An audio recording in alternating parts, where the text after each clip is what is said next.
It is now day 6 of the grind fest, man. YouTube, what is good? It's your boy NOT, and we are here with another non-stop sports video.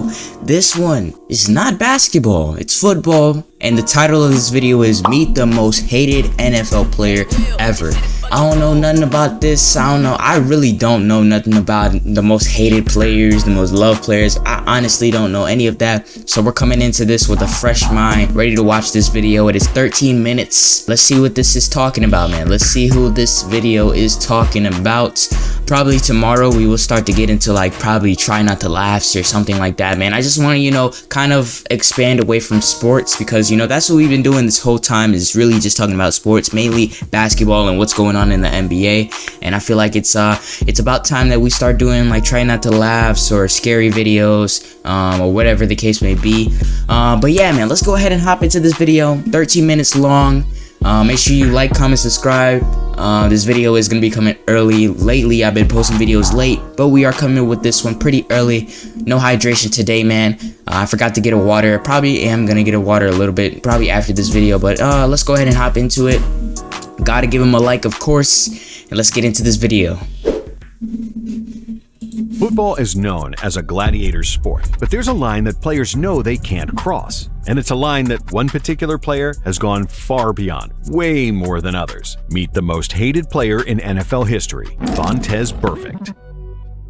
I'm sorry, what is his name? Why Vontaze became the type of player he did, Vontaze one must know the Burfict? life he was born into. Burfict was born in South Central Los Angeles to parents who had both been gang members. While Vontaze's mom got her life together and became a city transit bus driver, the same could not be said for his father. Throughout Vontaze's childhood, his dad was in and out of prison for dealing cocaine. He is currently serving a 25-year prison sentence and has no known relationship with his son. So with Vontaze's father out of the picture, his mother had to step up and raise him and his older half-brother by herself. This tough upbringing shaped Vontaze's personality from a young age, and he was well known for his aggression. Like a lot of aggressive youth, Burfict turned to football as a way to unleash his feelings. The sport allowed and even encouraged him to be himself. But when it came time to play for Centennial High School in Corona, California, Vontaze was forced to miss almost all of his sophomore season due to academic issues. The following year, he improved his grades and was finally able to show everyone what he was all about on the football field. As a junior, he led the team in tackles with 130. You see that? Vontaze wasn't just shining on your average team. He trying to kill somebody. The 2007 season as number 24 on USA Today's top 25 high school teams. Then, as a senior, Burfict again led the team in tackles with 159 and helped them win a state championship, being ranked second in the country by USA Today. Although Vontaze was thriving, he was simultaneously developing a reputation that would follow him around for years to come. His mom said that parents would often come up to her at games and ask her to tell Vontaze not to hit their son so hard. It'd be one thing if Burfict was hitting Please hard don't hit my son so hard, man. Please don't do it. Don't do it. His high school career stands out and involves a future NFL quarterback. While going up against Matt Barkley, one of the top prospects in the country, Vontaze dove headfirst at Barkley's knees while flying in at full speed. Dang. Burfict's intentions were clear as day and so egregious that Barkley... He was trying to make his career over. You see, he went straight for the kneecaps. Bro, that's bro, ooh, he's lucky. Matt Barkley, he's lucky he moved quick, bro. Dang. He trying to kill people out here. Reckless abandon. I understand football, you gotta hit him as hard as you can, but don't go for the knees like that, man. That's actually very, very deadly, bro. You could really, I don't even know. That's bad, yo. Barkley never forgot about it. Talking about Vontaze years later, when the two were set to face off at the college level, Barkley said, "He's a dirty player. His switch is always on, and it's not a good switch." Despite his quickly growing reputation for being a dirty player, Burfict was labeled a can't-miss prospect. He was a consensus 5-star recruit, listed as the #1 inside linebacker prospect in the nation, and chosen to play in the 2009 U.S. Army All-American Bowl. Vontaze had schools from all over the country, such as USC, Colorado, Colorado, Tennessee, Miami, and Arizona State begging him to choose them. He eventually committed to USC, which at the time was considered one of the elite programs. However, Burfict later decommitted from the Trojans before ending up at Arizona State. After arriving in Tempe to play for the Sun Devils, Vontez wasted no time showing his new coaches and teammates the type of player he was. While talking about Burfict, one reporter who covered Arizona State football said, "I think in the first week, after he'd been cleared academically as a freshman, he was in a fight every day of practice that following week. But just like in high school, this dude is a Hall of was Fame dominant menace. enough to overlook his dirty play. Hall of Fame menace. As a freshman he got at all ASU, the badges. Burfict played in all 12 games All the and badges. further distracted people with his standout ability. He finished the season with 69 tackles, 7 tackles for loss, 2 sacks, and 2 forced fumbles, on his way to being named Pac-10 Defensive Freshman of the Year. After making the transition That's to actually college crazy ball for a look so freshman. easy, I'm not gonna lie. That's expectations crazy were high stats for a heading freshman. into Vontez's sophomore year, Crazy and he was listed stats. as a preseason All-American. By midway through the season, his on-field production was that of an All-American, as he led the Sun Devils in tackles. But then, in a game against Oregon State, Vontez did something that could no longer be brushed aside as normal football aggression. After missing a tackle on the Beavers quarterback, and with the play clearly being over, Burfict got up and headbutted the QB. Oregon State's head coach at the time, Mike Riley, said, "I know one thing, somebody is taking a blow every play Burfict is on the field." Following the headbutt, Burfict's actions had gotten so out of hand that he left his coach with no choice. Despite being the team's unquestioned best player, he was left out of the starting lineup for the team's next game because he kept crossing the line. His coach, Dennis Erickson, said, "There are things that are non-football related, and you just can't have them. We had one of those in the game against Oregon State, so he's not going to start, and hopefully he can learn to control himself." This punishment wouldn't slow down Vontez's season, as he finished with 90 tackles with 8.5 of them being for a loss and 2 forced fumbles. However, his dirty play was being noticed, and he was labeled the meanest man in college football that offseason. And yet, prior to his junior season, the Burfict hype train was off and running. He was viewed as one of the best linebacker prospects in the upcoming draft and was projected by most experts to be a first-round pick. The problem was, everything changed that year. Vontez didn't have nearly as large of an impact as people had expected. He had 21 fewer tackles than the season before and 0 forced fumbles. But even after a disappointing season and having one more year of eligibility, Burfict decided to declare for the 2012 NFL Draft. With his on-field production having dipped, people were now focusing more on his anger management issues. And for good reason. Vontez picked up a personal foul in more than every other game, finishing with so he was like the Draymond Green games. of That is unheard of at college. any level of football. NFL Network's Mike Mayock a week before the with a draft little bit of Patrick Beverly said, on top. A little bit of Patrick Beverly on He's a top. free agent. 253 names were called during the draft, and Mayock wound up being right, as Vontez Burfict was not one of them. After going undrafted, the Bengals took a flyer on Burfict and signed him to a 3-year, $1.44 million contract with a $1,000 signing bonus. The experience seemed to be a wake-up call for Vontez, who went from projected first-round pick to having to battle to even make a roster. But he impressed the Bengals in training camp and made their 53-man roster before appearing in all 16 games that season for Cincinnati. Vontez was also on his best behavior that year, staying out of trouble. It wasn't until his second season that Burfict couldn't help himself and slipped into his old habits. In Week 3, against the Packers, Vontez received his first NFL fine following a hit to tight end Ryan Taylor below the belt after the play had ended.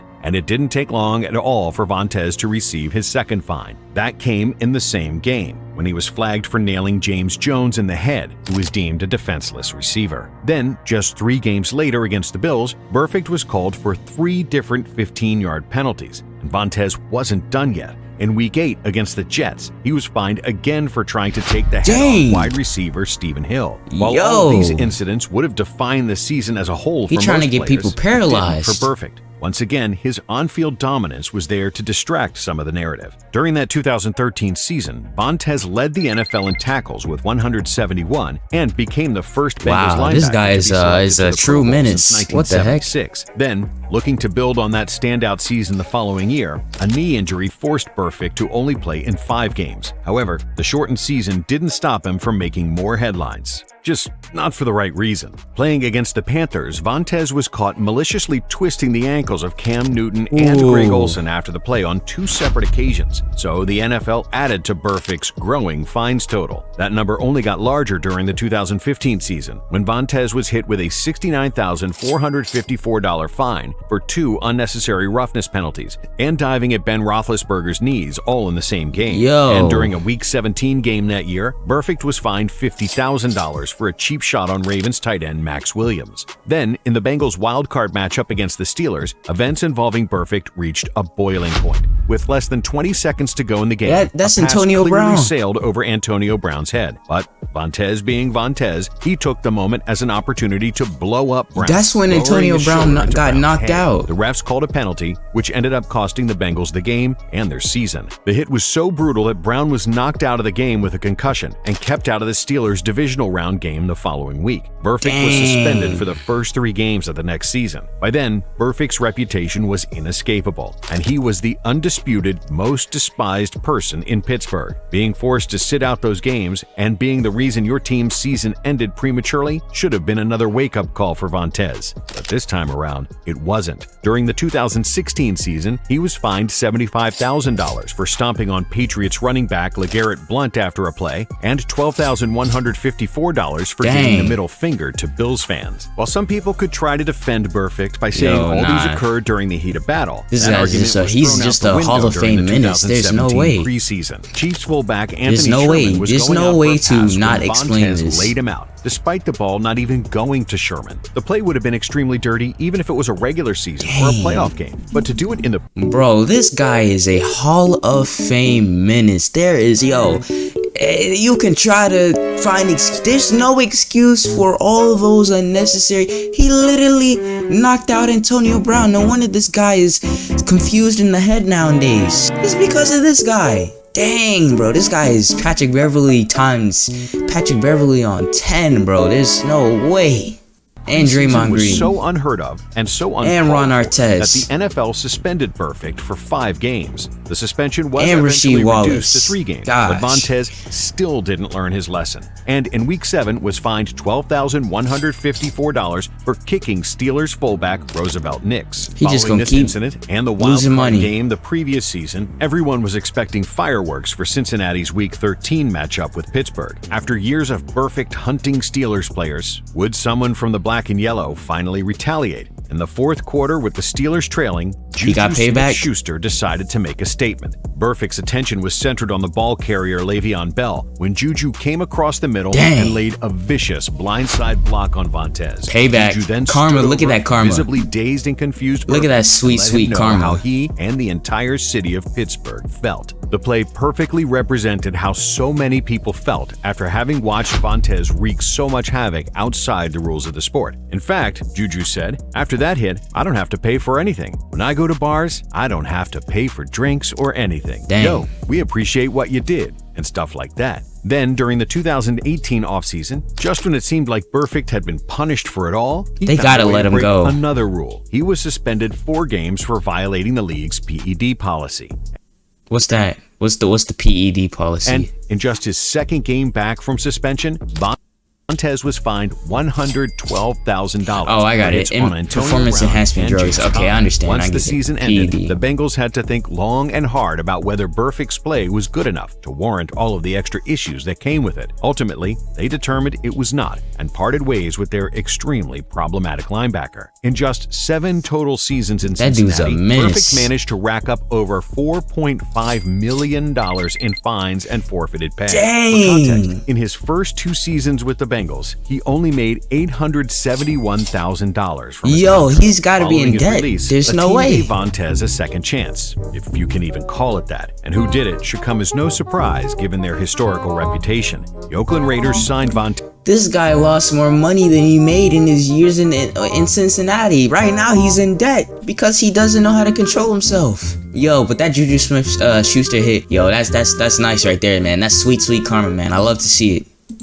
To a 1-year, $5 million contract. Now, playing for a new team, Burfict had a chance to finally turn a new leaf. If he were to cut out the dirty plays in Oakland, people would potentially begin to change their perception of him. His days as a Bengal could be associated with a different Vontaze, like Ron Artest years after the malice at the Palace, when he became known as Meta World Peace. And at first with the Raiders, Burfict seemed on his way to achieving this transformation. During the 2019 offseason and training, he won over the Oakland coaching staff and players as they named him a team captain. That's an honor reserved for a leader, not someone who loses their mind on the field. However, in a Week 4 matchup with the Colts, everything changed when tight end Jack Doyle caught a pass over the middle. Doyle was on his knees and defenseless when Burfict came in full speed and lowered his helmet into Doyle's. Even for Vontez's standards, it was as dirty as it gets. He was immediately ejected from the game, and the league decided they needed to do something that they had never done before. Burfict was suspended for the rest of the season, and his 12-game suspension marked the longest in league history for an on-field hit. While announcing the suspension, NFL Vice President of Football Operations John Runyon said Vontez was suspended for repeated violations of unnecessary roughness rules. Addressing Burfict directly, Runyon added, "You have continued to flagrantly abuse rules designated to protect yourself and your opponents from unnecessary risk." The message was about as straightforward as it gets from the NFL. After the season, Burfict became a free agent and shared that he wanted to continue playing in the NFL. However, retired. Nobody else in the league wanted him to continue playing football.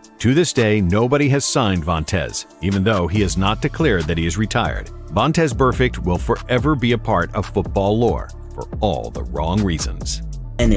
I don't think I've ever heard of no NBA player, no athlete as bad as this guy, man. Like, yo, talk about Patrick Beverly times 10. This guy is a menace. He lost more money than he made. Bro, they should have put a ban on him after that. After Cincinnati, they should have put a ban on him. Like, this guy, he lost more money. He had to pay the league $4.5 million. And he only made 1.4 something, I remember, just over like 3 years with the Bengals. I mean, this guy's a Hall of Fame menace. I hope he don't come back to the league because he might end up actually killing somebody. He's lucky he didn't kill nobody for all those hits, all those dirty plays, man. Hall of Fame menace, bro. There's no explanation for as bad as those hits can be. There's no explanation. There's no way to get out of that gruesome play that he's playing, man. He's playing a very deadly game right there, man. A very deadly game. But yeah, man, that's gonna go ahead and conclude today's video. Hope you guys enjoyed. We are 900 subs away from 1,000. Let's make it happen by March. As a matter of fact, you know what? I'm gonna change it. Let's make it happen by April. Right now, you know, we're not experiencing any growth like that, man. But I understand. I'm not gonna rush the process, man. We gotta trust the process. So I'm gonna push it a little bit further to April. But yeah, man, love you guys. Peace. Stay up. Stay healthy. And drink water, man. I don't got no water right now, but you know, I'm gonna get some water, man. I gotta drink.